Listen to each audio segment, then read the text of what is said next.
नमस्कार दोस्तों, मैं Sandeep Bhardwaj, astrologer and spiritual mentor. आज एक बहुत ही ट्रेंडिंग मुद्दे पर बात कर रहा हूँ। महाकुंभ का समय चल रहा है। बहुत तरह-तरह की वीडियोस आप लोग देख रहे हैं। बहुत सही भी हैं और कई थोड़ी भ्रामक भी हैं। तो मेरा भी दायित्व बनता है कि मैं जितना ज़रूरी है आप लोगों के लिए, वो मार्गदर्शन करूँ। ज़्यादा वीडियो लंबी नहीं करेंगे, 2-3 मुद्दों पर ही बात करेंगे। इसलिए पूरी वीडियो देखिएगा। सबसे पहले मैं बात करूँगा मौनी अमावस्या और जो 29 जनवरी को होने जा रही है, महाकुंभ के विषय में। उसके बाद हम बात करेंगे कि अगर आप कुंभ में जा रहे हैं तो स्नान किस प्रकार करें, ताकि आपको पूर्ण लाभ मिल सके, भाई इतनी मेहनत करके जा रहे हो तो। और आखिर में बात करेंगे जो लोग कुंभ में किसी भी कारण से नहीं जा पाएंगे, कोई भी कारण हो सकता है, तो वो उस दिन अपने घर पे किस प्रकार स्नान करें कि उनको कुंभ का ही उतना ही पुण्य घर पर ही मिल जाए। कोशिश करूँगा जो महादेव की कृपा से मुझे समझ में आई हैं बातें, मैं आपसे साझा करूँ जैसे पहले करता रहा। तो सबसे पहली बात मौनी अमावस्या की, जैसा कि नाम से आप सब लोगों को यही बताया जा रहा है कि इस दिन मौन रहना चाहिए। क्यों रहना चाहिए, वो बात मैं बता देता हूँ, संभवतः कईयों को पता भी हो। देखिए, जो मौनी अमावस्या है, ये जो मुनि लोग होते थे, ऋषि और मुनि में अंतर होता है। आप लोगों को, बहुत सारे लोगों को पता भी होगा, नहीं है तो मैं बता देता हूँ। मुनि वह ऋषि होते थे जो एक समय के बाद, एक स्टेज के बाद सेल्फ इंट्रोस्पेक्शन में, सेल्फ रियलाइजेशन में बहुत आगे बढ़ जाते थे। अब सांसारिक जो भी विषय होते थे उनसे अपने कॉर्ड्स कट कर लेते थे। अब उनकी अंतःकरण की साधनाएं शुरू होती थी। तो वो जब तक अंतर्मुखी नहीं होंगे, बाहरी चीज़ों से ध्यान नहीं हटाएंगे, तो वो मौन उनका सिद्ध नहीं होगा। तो जिसका मौन सिद्ध हो जाता था, तो वो चलते फिरते जो भी वो क्रियाकलाप करते थे, वो अपने आप में एक साधना हो जाती थी। तो इसीलिए ऋषि से लेवल अप होकर के वो मुनि कहलाते थे। तो मुनि का जो क्रियाकलाप होता था, जब वो चल रहा है, तो वही मौन कहलाता था। अब आज की डेट में कोई सोचे कि वो चुप हो गया, लेकिन बाहरी सब चीज़ों को सुन रहा है और अंदर ही अंदर जवाब दे रहा है, रिएक्ट कर रहा है, तो वो मौन किसी काम का नहीं है। बस ठीक है, थोड़ा बहुत चल गया, लेकिन वो मुनि नहीं हुआ। तो ये मौनी अमावस्या स्पेसिफिकली जो ऋषि से मुनि में कन्वर्ट होते थे, उनका दिन होता था। माघ के महीने में त्रिवेणी संगम पर हर साल बहुत जगह जगह से जो साधु लोग होते हैं, सन्यासी होते हैं, वो आकर के वहाँ बैठते हैं और इस दिन का इंतज़ार करते हैं। मकर संक्रांति के बाद से वो तैयारी कर रहे होते हैं कि जिस दिन ये अमावस्या आएगी, इस दिन से उनका मौन व्रत प्रारंभ होगा। वो एक साधना है अपने आप में। उनका ऋषि से, सन्यासी से मुनि बनने की यात्रा जो है वो शुरू होगी। तो ये तब से चीज़ें चली थी। समय के साथ चीज़ें बदलती चलेगी, तो लोगों ने इसको अपने हिसाब से मॉडिफाई कर लिया कि मौन व्रत धारण करो, उस दिन ना बोलो, कम बोलो। ठीक है, अच्छी बात है, एनर्जी वेस्ट होने से बचेगी।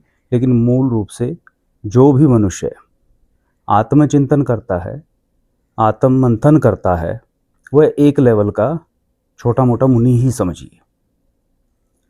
कोई इतना भी अगर उस दिन करे, तो सही मायने में मौनी अमावस्या का तो उसी को लाभ मिलेगा। तो ये तो रही मौनी अमावस्या की बात। बाकी जो चीज़ें चल रही हैं, किसी ने क्या कर रहा है, दान पुण्य इत्यादि, वो सभी को करना ही चाहिए, जो जिसके बस में हो। तो अब अगली बात करते हैं महाकुंभ का, इसके साथ कनेक्शन। हर साल आती है ये तो। जो प्रयागराज में त्रिवेणी संगम पर 12 साल में कुंभ आता है, जिसे अब की बार महाकुंभ कह करके बहुत प्रचारित किया जा रहा है, वो ठीक है, उसके अपने कारण है, उसे जाने दीजिए। मैं उसको कुंभ ही बोलूं। हर बार का कुंभ महाकुंभ ही होता है, क्योंकि बहुत विशेष आध्यात्मिक व्यवस्था है ये। तो कुंभ से महाकुंभ कैसे बन गया, उन चीज़ों में नहीं जाएंगे। मेन चीज़ यही समझें, इसको महाकुंभ कह के संबोधित कर रहा हूँ। हर जगह आप लोगों ने काफ़ी चर्चा सुनी होगी कि 4 जगह जो कुंभ लगता है, उसमें बृहस्पति, सूर्य, चंद्र, इनकी जो स्थितियाँ होती हैं, उनके आधार पर बात चल रही है अलग अलग जगह पे। प्रयागराज के अंदर मूल रूप से जो कुंभ की घटना है वो 3 ग्रहों के ऊपर आती है कि जिस दिन बृहस्पति तो चल ही रहे हैं, वृषभ राशि में होंगे, सूर्य मकर में आएंगे और सूर्य का साथ चंद्रमा के साथ जब अमावस्या वाले दिन योग बनेगा वह कुंभ योग बनता है। अब ये तो भाई पूरे महीने रहेंगे मकर राशि में सूर्य महाराज, तो पूरा महीना हर साल माघ मेला वहाँ लगता है, लोग बैठते हैं, लेकिन कुंभ की घटना माघ अमावस्या को घटित होती है, जिसे आप मौनी अमावस्या भी कहते हैं। इसीलिए ये इंपॉर्टेंट है जो मैंने आपको अभी थोड़ी देर पहले बताया। आप समझ पा रहे होंगे जो मैं कह रहा हूं, क्योंकि ये दिन विशेष क्यों है। तो सूर्य चंद्र का जब संयोग होगा एक ही राशि में, मकर राशि में, वो 29 जनवरी को होगा। यानी पूरे कुंभ के महीने के दौरान सबसे महत्वपूर्ण जो असल स्नान है कुंभ का वो 29 जनवरी का है। ठीक है, तो आपको वहां दूसरी बात पे जाकर के लाभ कैसे मिले, अब उस पर बात करें। अब आप कुंभ में पहुंच गए हैं 29 जनवरी को, माघी अमावस्या या मौनी अमावस्या जो मर्जी आप कहें, आपके लिए वो कुंभ का दिन है, क्योंकि जन सामान्य जो है वो ना ऋषि है ना वह मुनि बनने की स्थिति में है। तो वो केवल आत्मचिंतन करेंगे, आत्ममंथन करेंगे, बाहरी चीज़ों की तरफ नहीं भटकेंगे, ख़ास तौर पे उस दिन, तो उससे भी उनको काफ़ी लाभ रहेगा।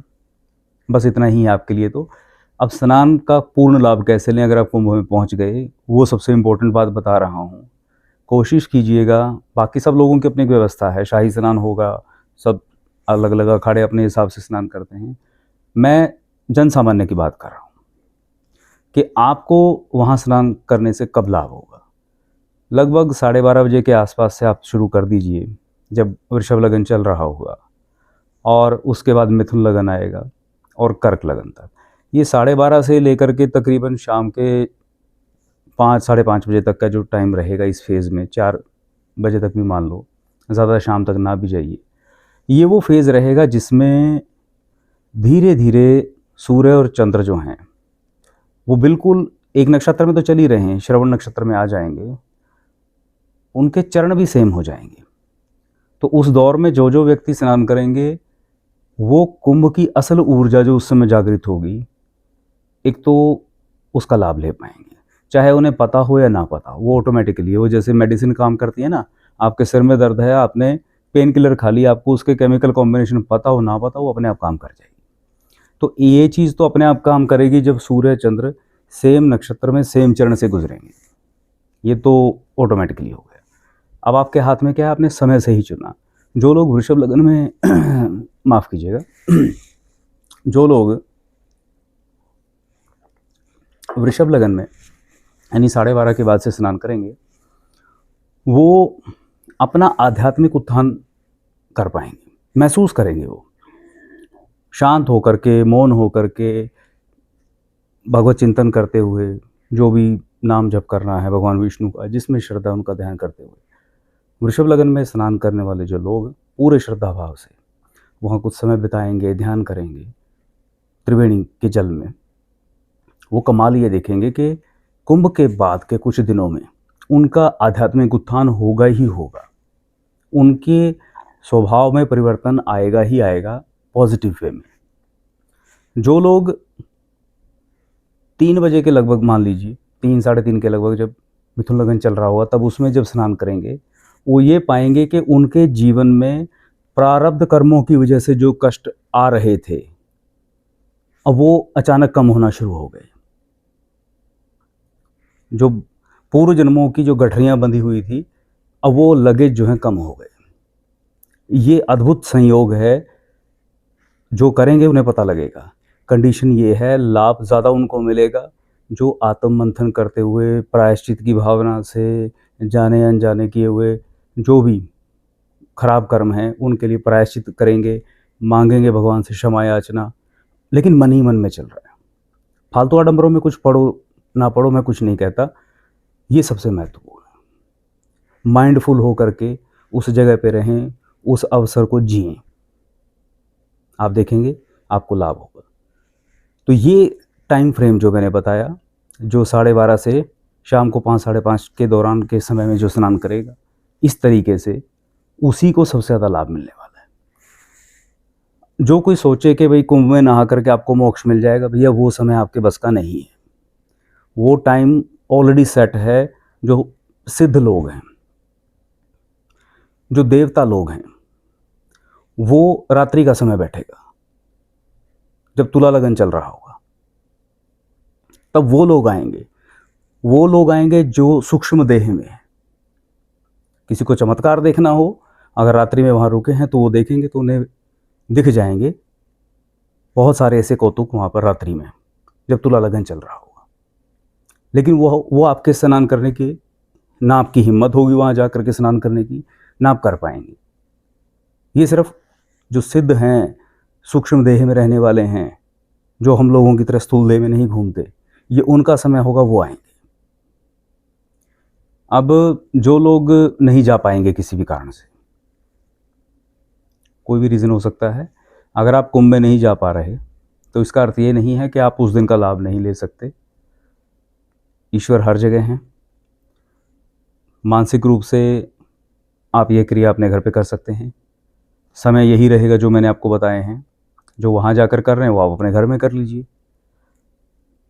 आपको करना सिर्फ इतना ही है कि मानसिक रूप से आपको ये विजुलाइज करना होगा कि आप वहीं त्रिवेणी संगम में हैं। जहाँ जिस भी जगह आप घर में नहाते वहाँ नहाइए। घर से बाहर यदि कोई तालाब, कोई नदी जहाँ पर आप पहुँच सकते हैं वहाँ जा कर के नहा लीजिए। कोई दिक्कत वाली इसमें बात नहीं है। जो लोग गंगा जी में कहीं आसपास जा सकते हैं, हरिद्वार जा सकते हैं, वहाँ नहा लीजिए। लेकिन जल तो जल ही है, आप समझ के चलें। वो किसी भी नदी का होगा, रहेगा तो एस्टो ही ना। आध्यात्मिक भावना है उसके अंदर है, वो उसकी वैल्यू बढ़ाती है। तो आपके पास जो भी जल होगा उसमें यही जब भावना, क्योंकि भाव जो होता है वो आकाश तत्व को जागृत करता है। आप जब उस जल को, आप 3 लोटे रख लीजिए, मैं सीधी बात बोलता हूँ, 3 बर्तन, 3 गिलास कुछ रख लीजिए। एक में ऐसी भावना कर लें कि उसमें गंगा जी का जल है, एक में भावना कर लें यमुना जी का जल है, एक में भावना कर लें सरस्वती का जल। ये तीनों को जल को भावना करके, हाथ में जल उठा करके, गंगा मैया को संबोधित करके, उनका आवाहन करके उस जल में, वो 3 पात्रों में, उनको आप मिक्स करके किसी एक बाल्टी में डाल लें। उसमें फिर आपको जो भी द्रव्य मिलाने हैं उसमें वो मिलाना चाहें मिलाएं, नहीं तो ये अपने आप में वो त्रिवेणी संगम हो गया। सबसे महत्वपूर्ण बात, वही जो प्रार्थना, वही जो मौन रहना, जो तरीका कुंभ में जाने वालों को मैंने बताया, वो आप घर में रखेंगे और आराम आराम से उससे स्नान करें। ऐसे ही सोच करके, ऐसे ही विजुलाइज करें कि आप अपने घर के बाथरूम में नहीं नहा रहे या किसी घाट पर वहाँ नहीं नहा रहे, सीधा त्रिवेणी संगम में स्नान कर रहे हो। आप करके देखिएगा। हर रोज़ 1 बाल्टी में नहाते हो, 2 मिनट में नहा लेते हो, 5 मिनट में नहा लेते हो, आज इस दिन थोड़ा ज़्यादा देर लगाना। आप महसूस करेंगे कि हर एक डब्बा जब आपके सिर पे जा रहा है पानी का, आत्मचिंतन करते हुए, मनन करते हुए, अपने जाने अनजाने किए हुए पाप कर्मों का प्रायश्चित करते हुए, पूरे भाव से समर्पित होकर के अपने इष्ट को, ईश्वर को, भगवान विष्णु को, जिसमें भी आपकी श्रद्धा है, उनका नाम जप करते हुए, वो एक एक लोटा जब, एक एक डब्बा जब आपके ऊपर जा रहा है, वो त्रिवेणी संगम को फील आप कर रहे हैं, आप यकीन मानिए आप घर बैठे भी उसका लाभ ले लेंगे। और होगा ऐसा क्यों? क्योंकि आप एक तरीके की मानसिक पूजा कर रहे हैं, इसे बोलते हैं ना मानस पूजा। अगर आप करके देखेंगे तो आपको रिजल्ट मिलेगा और आप कुछ दिनों बाद खुद बताएंगे कि आपके अंदर परिवर्तन आया। जो लाभ वहाँ पर जाकर के किसी ने लिया वो आपने अपने घर पे भी ले लेंगे, प्रोवाइडेड आप कितने ज़बरदस्त तरीके से कनेक्टेड हैं। ये सबसे इम्पोर्टेंट जो तरीका है वो अपने दिमाग को, अपने माइंड को वहाँ कनेक्ट करने से लेकर है। इसके अलावा भैया आप जो मर्जी करना चाहें वो कीजिए, क्योंकि सोशल मीडिया है, यहाँ पर पक्ष में बोलने वाली भी दुनिया है, विपक्ष में बोलने वाली भी दुनिया है, बहुत कुछ चलता रहता है। अब उस फालतू कंट्रोवर्सी में तो मैं जाऊँगा नहीं, लेकिन जो आपके लिए आवश्यक है मुझे लगा कि मुझे आपसे शेयर करना चाहिए, तो मैंने कहा जिसको सही लगे उस पर काम कीजिए। और कुछ चर्चा करना चाहें, कोई क्वेरी हो, तो आप जो नंबर है मेरा हो जाएगा, यहाँ पर आ जाएगा, उस पर आप बात कर लीजिएगा, मैसेज कर लीजिएगा। कोशिश करूँगा कोई जिज्ञासा अगर आपकी तो उसे और बेहतर तरीके से बात करूँ। जल्दी मिलते हैं किसी और टॉपिक पे। महादेव कृपा बनाए रखें।